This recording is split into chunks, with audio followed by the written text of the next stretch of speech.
Fim da greve dos rodoviários na Grande Vitória. A Justiça determinou reajuste de 3% para a categoria. No fim da tarde, os ônibus voltaram a circular normalmente. Policiais militares suspeitos de praticar crimes de tortura. Em 9 meses, pelo menos 112 casos foram denunciados. 7 anos após o crime, a prisão. Está na cadeia a mulher acusada de espancar o sobrinho de 2 anos de idade até a morte. Jovem procura a polícia para dizer que teve o celular furtado, mas a farsa foi descoberta antes mesmo dela deixar a delegacia. O aparelho, na verdade, tinha quebrado e a universitária queria um telefone novo. Mulher é morta a tiros na frente do filho. O ex-marido da vítima é o principal suspeito do crime. Ele não aceitava o fim do relacionamento. Carro forte tomba na BR-101 na Serra. Uma pessoa ficou ferida. Ministros da Educação e das Cidades visitam o Espírito Santo. Mendonça Filho e Alexandre Baldi anunciaram investimentos de quase 100 milhões de reais aqui no estado. O presidente da Câmara dos Deputados também esteve na comitiva.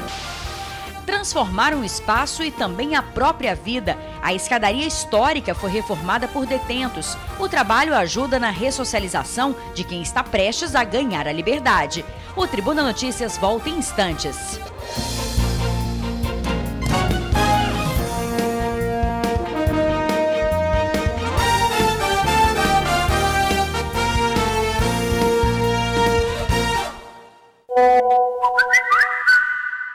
Olá, boa noite para você. Depois de 15 dias, chegou ao fim a greve dos rodoviários. A categoria aceitou o reajuste salarial de 3% sugerido pelo Ministério do Trabalho. Quem depende do transporte público respirou aliviado. Depois do julgamento do dissídio coletivo, a greve dos rodoviários acabou oficialmente na tarde desta quarta-feira. A audiência no Tribunal Regional do Trabalho definiu que o valor do reajuste para a categoria é de 3%, valor sugerido pelo Ministério Público do Trabalho. Uma vitória, segundo o Sindicato Rodoviários. É um reajuste bom, porque a gente até então tinha 1,83, né, que era a inflação, mas eu acho que aqui nós saímos vitoriosos mesmo. Foi nas cláusulas, na nova reforma trabalhista que não entrou nada para a categoria, né? Mantivemos, através do nosso advogado doutor Ides, mantivemos aí todas as cláusulas da convenção antiga. Então a categoria saiu bem beneficiada nisso. A avaliação que a gente faz, a avaliação positiva, levando em conta a circunstância do momento em que o país passa, econômico, inflacionário, tudo isso.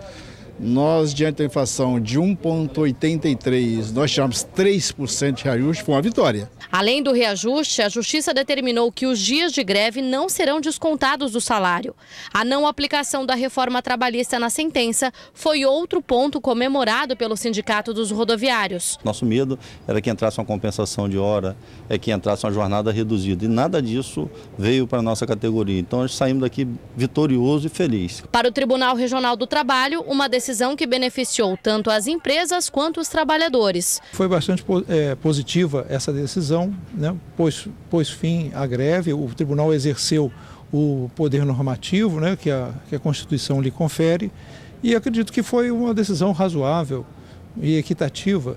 E creio que não vai haver muita divergência em relação a ela. A paralisação, que começou no dia 26 de dezembro, foi considerada a maior da categoria registrada nos últimos 20 anos. Logo depois do fim do julgamento, os ônibus voltaram a circular normalmente na Grande Vitória. Quem utiliza o transporte público teve uma viagem de volta para casa bem mais tranquila. Pelo menos eu posso sair de casa mais tranquila, sabendo que eu posso ir e voltar. Já terminou? Ah, então felicidade. Amanhã hoje eu já vou dormir melhor, acordar mais tranquila, saber que já voltou normal, né? Então tá. É isso aí, só confirmando, o Sindicato Rodoviários afirmou que os ônibus já estão circulando normalmente. E está na cadeia a mulher acusada de espancar o sobrinho de 2 anos até a morte. O crime aconteceu em 2011 em Cariacica, mas só agora a prisão foi decretada. A tia foi condenada a 16 anos de prisão. Segundo a Polícia Civil, Bianca Ferreira Brandão, de 37 anos, é acusada de espancar até a morte o sobrinho Gabriel da Silva, de 2 anos e 7 meses. Ela foi presa na manhã desta quinta-feira em uma casa no bairro Santa Rita, em Vila Velha. Ela espancou um sobrinho o menino veio a óbito e ela evadiu-se. Posteriormente, ela apresentou-se e em dezembro agora de 2017 ela foi condenada a 16 anos de cadeia. A tragédia aconteceu em março de 2011. A criança estava na casa dos tios, no bairro Oriente, em Cariacica. Passava uma temporada sob os cuidados dos parentes, enquanto a mãe estava presa e o pai desaparecido. Quem encontrou o corpo de Gabriel foi uma vizinha após sentir falta do garoto. Segundo os próprios vizinhos, a criança vivia chorando dentro de casa. Apanhava todos os dias da tia. Tá estrangulado, com os braços quebrados, queimado de cigarro. Tem queimadura no corpo, quebrou o braço. O tio do menino, auxiliar de serviços gerais de 34 anos, chegou a ser preso por suspeita de participação no crime. Ele foi liberado dias depois e responde o processo em liberdade. Hoje ele veio acompanhar a prisão da companheira. Na época do fato, o tio da criança de 2 anos chegou a se esconder dentro de casa, com medo de ser linchado pelos moradores. Todos estavam bastante revoltados com a situação. O tio disse ainda que não sabia sobre o fato, ficou surpreso. E mesmo diante de tanta tragédia, ele disse que a mulher era amorosa com os filhos e sobrinhos. Essa foi uma pessoa boa com todo mundo, rapaz. Né? Não é uma pessoa ruim, não, é uma pessoa boa, pelo contrário. Brinca, ri com todo mundo, pessoa alegre ela. A doméstica não quis falar com a reportagem, foi direto para o presídio de Bubu, em Cariacica. Ela disse que a criança caiu do tanque quando estava tomando banho. Mas o inquérito foi devidamente apurado, comprovado e agora literalmente sacramentado pela sentença judicial. 16 anos é a sentença dela e o juiz não deu a ela o direito de recorrer em liberdade. Deus está vendo, né, que é boa. A mulher já foi encaminhada ao presídio. Quase 190 policiais militares são suspeitos de praticar crime de tortura. 112 pessoas teriam sido vítimas num período de 9 meses. As informações são de julho de 2015 até abril de 2016. 112 pessoas detidas pela Polícia Militar nesse período relataram na audiência de custódia que sofreram algum tipo de violência. Espancamento, sufocamento, utilização de sacola plástica, tortura psicológica, ameaça de morte à família. O número de ocorrências em basicamente todos os municípios da Grande Vitória são mais ou menos os mesmos.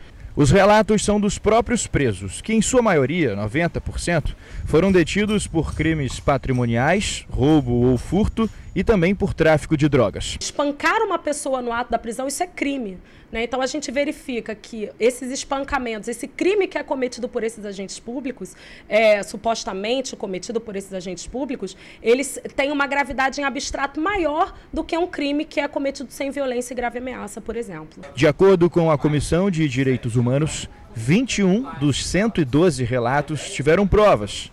Desses, 19 se confirmaram. Desses 112 relatos, a gente teve acesso a 21 laudos de exame de lesão corporal. Uma das dificuldades que a gente tem é justamente de acesso a esses laudos. Desses 21 laudos, 19 confirmaram a existência de lesão corporal. A gente teve a confirmação da lesão também por lesão visual, que pode ser constatada também eventualmente pelo magistrado, pelo delegado de polícia, enfim, por outros agentes que tiveram contato com a pessoa supostamente envolvida com a prática de tortura. O relatório expõe o nome de 189 policiais militares que supostamente teriam cometido tais tipos de violência.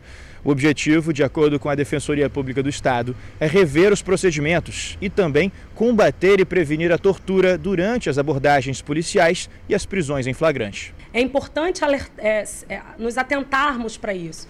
Não só no sentido de buscar a responsabilização de agentes públicos estatais eventualmente envolvidos, mas no sentido de trabalhar preventivamente também e de dar credibilidade aos próprios relatos das pessoas que são presas em flagrante no momento em que elas são presas. Então, esse dado é um dado muito relevante para que a gente possa avançar no controle repressivo, mas também no controle preventivo da prática de tortura. Olha, denúncias devem ser feitas na corregedoria. As vítimas também devem procurar a Defensoria Pública. Mulher é morta a tiros na porta de casa. O ex-marido da vítima é o principal suspeito do crime. Claudiana Ferreira da Silva foi atingida quando estacionava a moto na rua em Itapemirim. Ela foi baleada uma vez e, mesmo ferida, tentou se esconder, mas o criminoso foi atrás e acertou mais 4 tiros na vítima. Ela morreu no meio da rua. O filho de Claudiana, uma criança, estava na garupa da moto e presenciou o crime. Ele conseguiu correr e não foi ferido. Familiares da vítima acreditam que o crime tenha motivação passional. Claudiana vinha sendo ameaçada pelo ex-marido, que não aceitava o fim do relacionamento. O suspeito continua foragido. A jovem quebrou o celular e seguiu o conselho de um amigo. Decidiu contar à polícia que tinha sido furtada. Mas a farsa foi descoberta e agora a jovem, uma universitária, vai ter que se explicar na justiça. A estudante de 25 anos topou falar sobre o caso sem ser identificada. O celular em questão tinha sido adquirido há menos de um mês, mas o aparelho caiu e o reparo ia ficar caro. Esse foi o motivo pelo qual ela decidiu seguir um conselho de um amigo. Paguei muito caro nesse telefone, foi R$ 1.200. E como que não tem nem um mês ainda que eu adquiri ele, aí ele quebrou. Aí um amigo pegou e me sugeriu a fazer essa coisa, entendeu? Porque eu estava no seguro, aí ele falou, já que seu telefone está no seguro, então vai lá, faz um boletim de ocorrência, fala que você perdeu, que roubaram o seu telefone, que você perdeu, e pega esse boletim e vai na loja, né, que eles vão te dar outro telefone. A falsa comunicação do crime aconteceu na tarde de ontem na delegacia de Goiabeiras, em Vitória, onde a estudante chegou dizendo que tinha sido furtada. A estudante só não imaginava que o celular dela fosse encontrado antes mesmo dela deixar a delegacia. Por meio de um aplicativo, o investigador conseguiu localizar o aparelho com um adolescente de 13 anos que estava aqui mesmo, nas proximidades da delegacia. O menor foi levado à delegacia e as versões colocadas frente a frente. E olha só o que a polícia descobriu. Conseguimos apreender esse aparelho junto com um adolescente. Adolescente que é filho da irmã da sogra dela. Trouxemos o menor para cá e, em decorrência dessas contradições entre a versão de ambos, interpelamos ela, no qual acabou confessando que tudo não passava de uma fraude. A estudante, que quase não dormiu à noite, fez questão de voltar à delegacia na manhã de hoje para servir de exemplo. Está arrependida do que fez. Eu me sinto arrependida, eu estou com vergonha, para falar a verdade, porque eu não precisava passar por isso. Levei esporro de todo mundo em casa, entendeu? Quase ia ser presa, né, por causa disso, por estar mentindo. Independente de arrependimento, lei é lei. A jovem reconfessa, agora vai ser processada criminalmente. E sabe aquela história de manchar a ficha? Pois é. Ela vai responder pelo crime de falsa comunicação de crime e possivelmente vai ser apenada e ter seu nome sujo perante a justiça. Que ela tenha aprendido a lição, né? O Estado vai receber quase 100 milhões de reais em investimentos do governo federal. Os recursos serão destinados à educação e saneamento. São mais de 30 milhões de reais em recursos para a educação estadual e municipal. O anúncio foi feito pelo próprio ministro da Educação, Mendonça Filho. O investimento vai possibilitar a ampliação do projeto Escola Viva e auxiliar na manutenção, alfabetização e capacitação de professores da rede municipal de ensino. Serão 36 milhões de reais, investimento na área da alfabetização, a definição e apoio ao Estado na implementação da Base Nacional Comum Curricular e destacando especialmente a questão da educação em tempo integral, o programa Escola Viva, em parceria com o governo do Estado do Espírito Santo, que é um dos programas de maior êxito tocados pelo governo federal em todo o Brasil. Além da educação, a área de saneamento básico também foi contemplada. Mais de 60 milhões de reais em saneamento básico para os municípios de Guarapari, Serra e Nova Venécia. Outros investimentos estão sendo discutidos por parte do Ministério com o governo do Estado. Esses representam saúde porque cada real investido em saneamento, especialmente esgotamento sanitário, que é o caso, representa de R$ 4 a R$ 5 em benefício para a saúde pública. O governador Paulo Artung falou sobre a importância desses investimentos para o Espírito Santo. Um investimento que chega em boa hora, que na verdade valoriza esse trabalho revolucionário que nós estamos fazendo de reestruturação, de mudança na educação básica do Estado do Espírito Santo. É uma agenda muito boa, né? É uma agenda de valorização do trabalho que nós estamos fazendo aqui no Estado e ela contempla, volto a dizer, setores estratégicos. O evento também contou com a presença do presidente da Câmara dos Deputados, Rodrigo Maia. Ele, que é um dos nomes cotados para a disputa da presidência da República. Questionado sobre o tema, o governador Paulo Artung ressaltou mais uma vez o que espera para a disputa presidencial de 2018. Eu sou um militante do campo de centro-esquerda, são aqueles que defendem o pensamento liberal, reformista no nosso país. Nós estamos trabalhando para que isso vire um grande movimento. Não tem candidatura à presidência, não.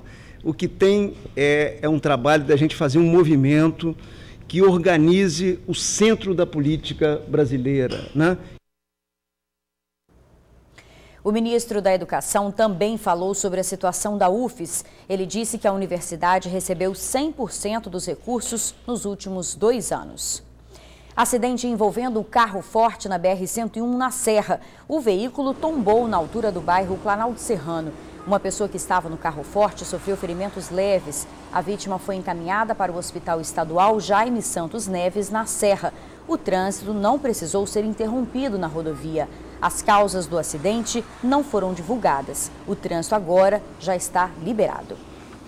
E a seguir concluída a reforma de escadaria histórica no centro de Vitória. O trabalho foi feito por detentos. A gente já volta. Deixar a vida errada de lado e recomeçar. Os resultados são surpreendentes. Veja na reportagem de Luciana Light.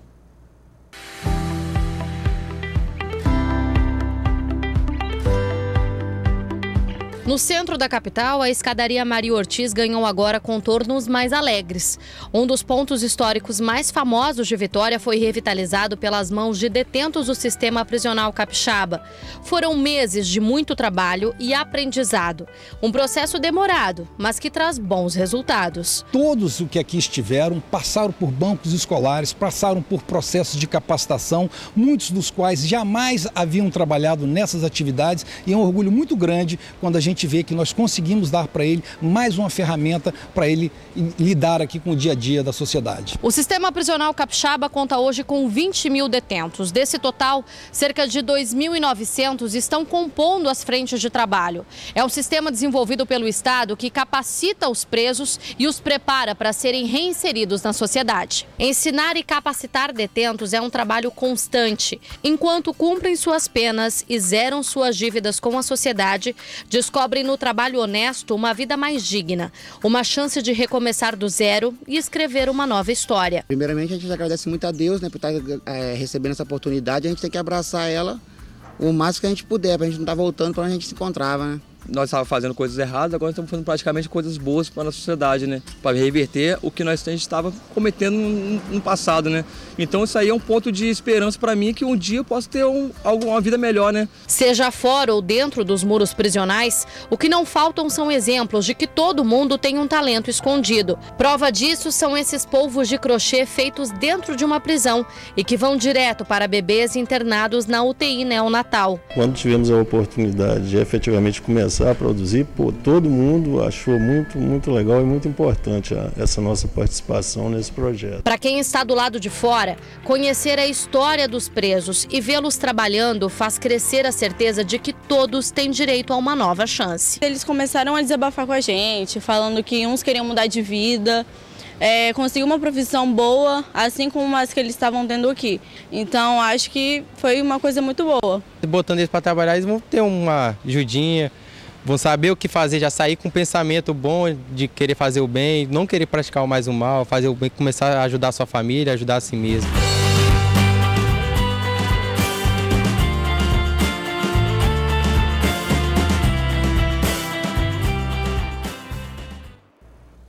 E a gente fica por aqui. Outras informações agora no SBT Brasil e amanhã no Tribuna Notícias, primeira edição. Uma boa noite para você e até amanhã.